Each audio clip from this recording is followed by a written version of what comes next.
Hi everyone, happy first week of the Beck Diet Solution Book Club. What I want to do on this video, your first video, is go through kind of what we've already addressed in those first 4 chapters and then look forward to kind of what we're looking for in the next week or the first 7 days of the program.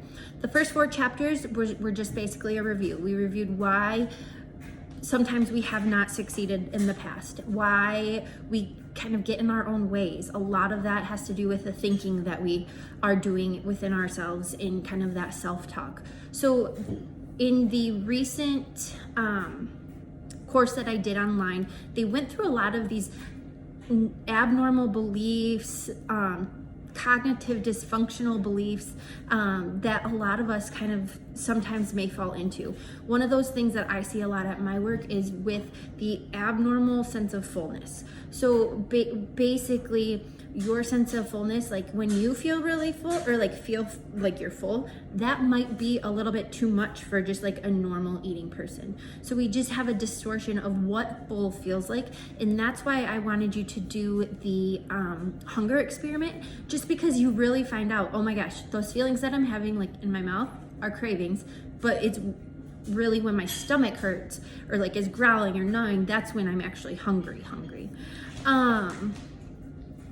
Sometimes dysfunctional cognitions in regards to negative emotions. So I'm really stressed, I'm sad, then I think that the only way to feel better is if I eat this or eat that. Or you sometimes feel like, oh, because I feel like this, then it's okay to eat that.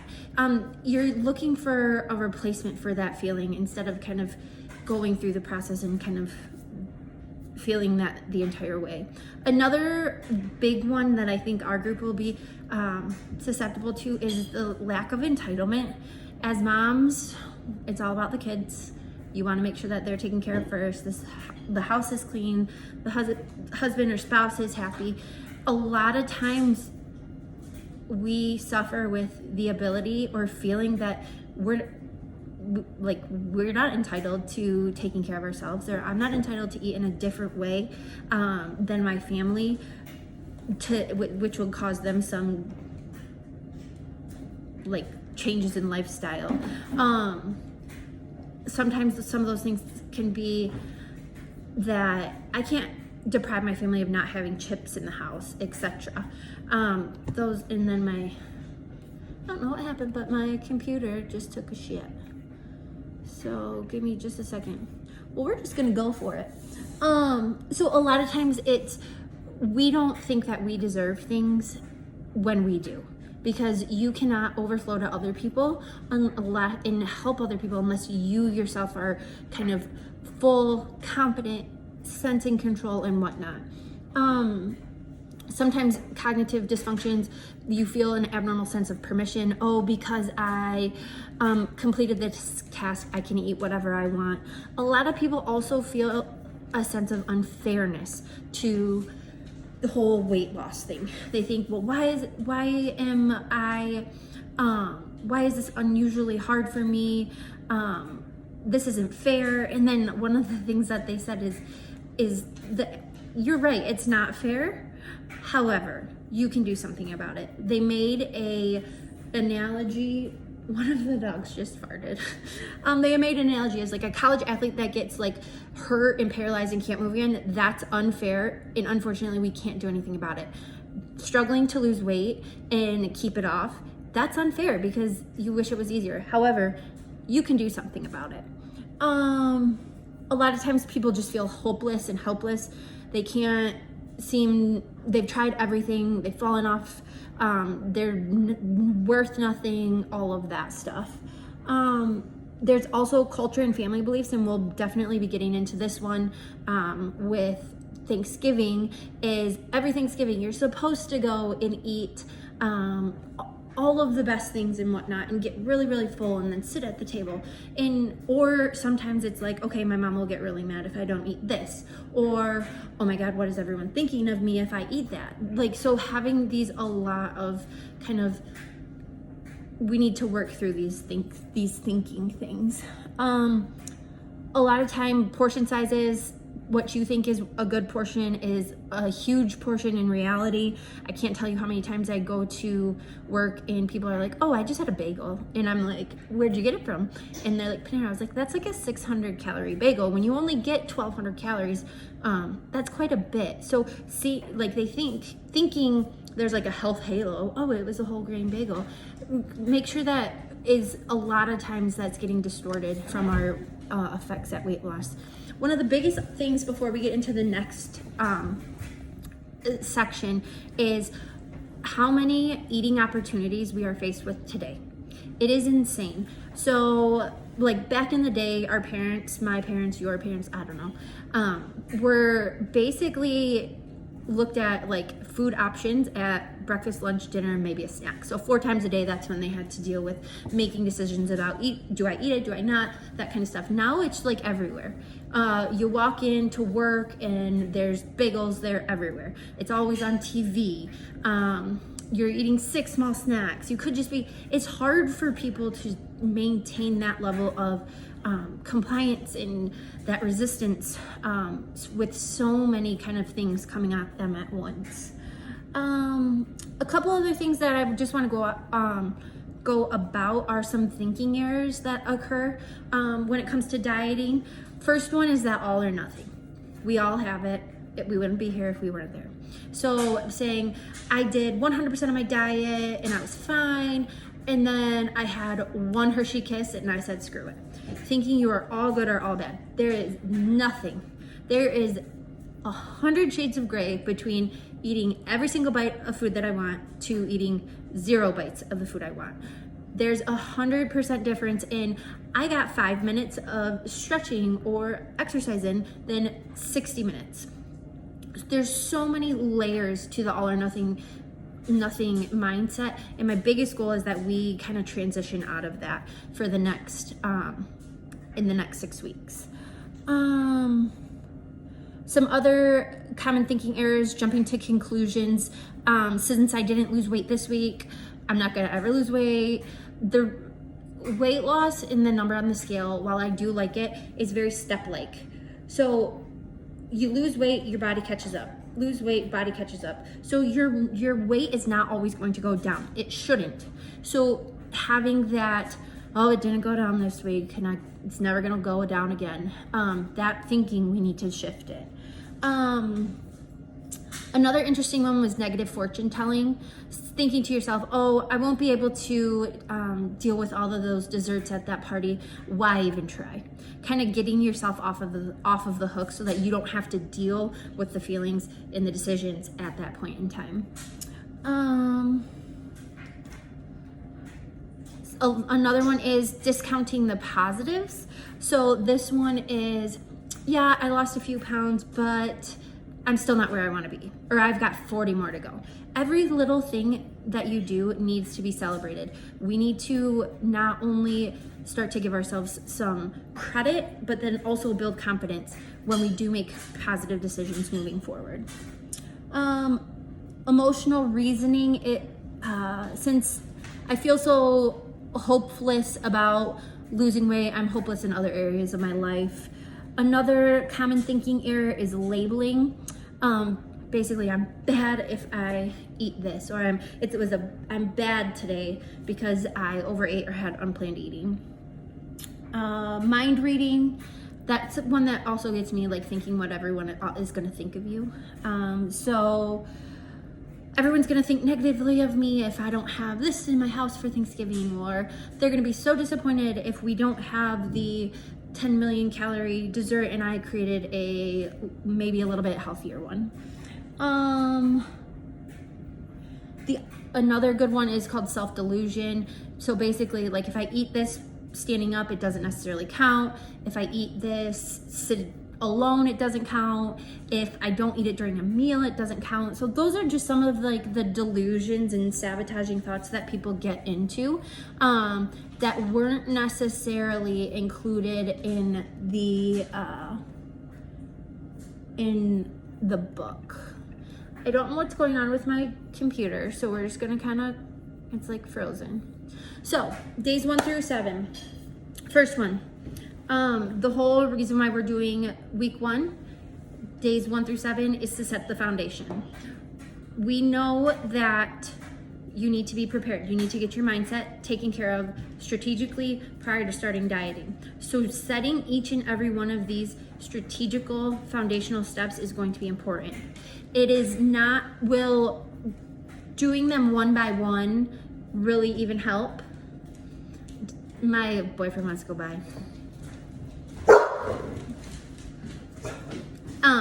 Will doing these one by one help? Like, will reading advantages cards really help me in a day-to-day to lose weight?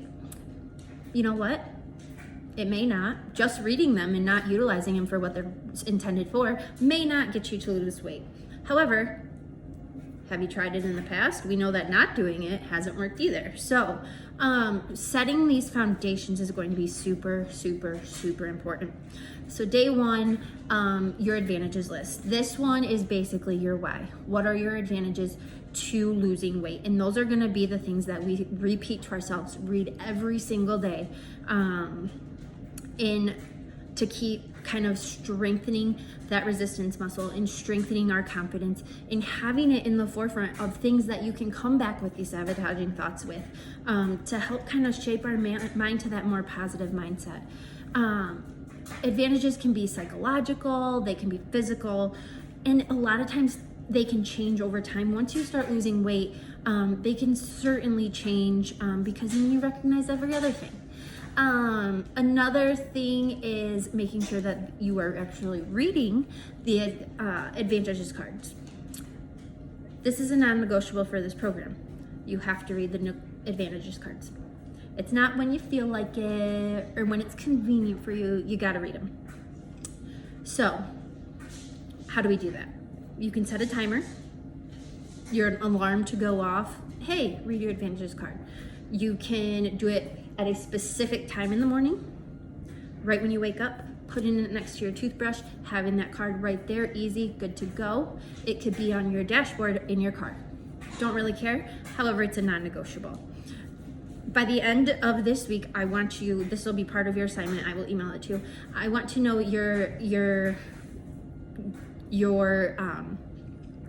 where your advantages card is and when you are going to read it.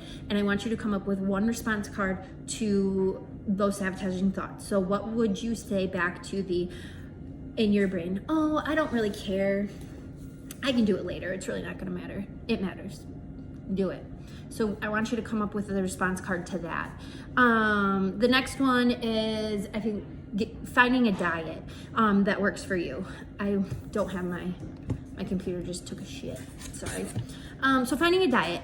Finding 2 diets, actually. So the first one is the one that you want, like gung-ho, got it. The second one is for backup, in case something goes wrong. You develop an allergy. It really doesn't work out the way you want it. Make sure that you have 2. The number one thing that I'm going to tell you, and I can tell you this from work 100%, if it is not sustainable, if it does not work with your lifestyle, if it is extremely restrictive, and if your favorite foods aren't on your diet, it's not gonna work out. I personally love 2B mindset. It's very, very well laid out, simple, easy. I'm certified in it. If anyone is interested, just let me know. I would love to do one-on-one nutritional counseling with any of you guys, so just let me know regardless of the diet that you're on. I just feel that the 2B mindset is a much easier plan to live by because there's no off-limit foods, there's only guidelines. And it's the one that resembles kind of what I do at work the most without having to count calories and all of that good stuff. So if you are trying to find a diet, let me know. I can super help. If you want to do some nutritional counseling, I can also do that as well, once a week or whatnot. So we did that. Eat sitting down. It's so often we do this. I would eat standing up all the time, prepping food, prepping dinner, eating veggies, clearing off the kids' plates, eating the extra tater tots, food samples at Costco. Not that they're there anymore, but they were. What else is there? like baking. Right now when we're going into the holidays, standing around the table and whatnot. Focus and make sure that you're sitting down to eat.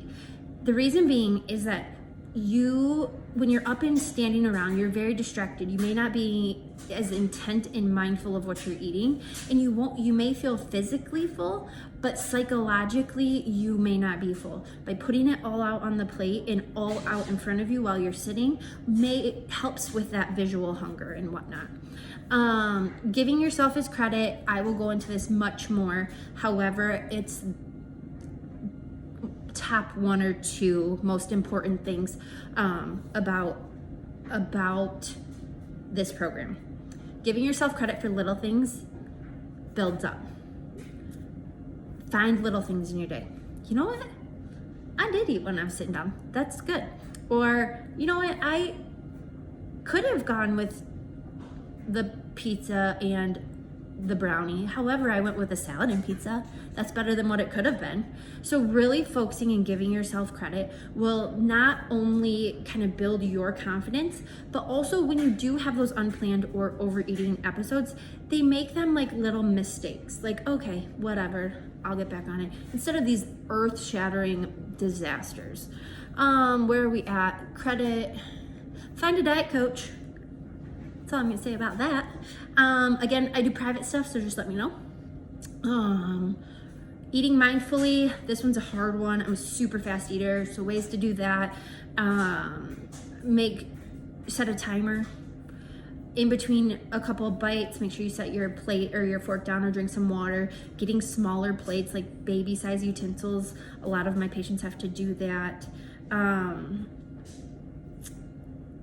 Chew 22. That's something that my patients have to do. You chew your food 22 times so that it's to break up everything so it gets down. But if like you'll feel it more and be more satiated with that. So doing that mindfully, and then I think that's it. Credit, advantages, diet Coke, coach,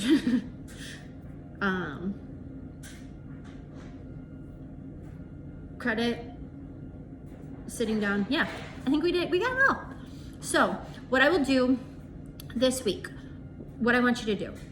1, every night at the end of your day, there is a checklist. I want you to email me or text me every night. I will get back to you every day. So that will be kind of like our daily check-in. After that, I will put all of this together once my computer is working in a wonderful format that you can kind of read through and go through.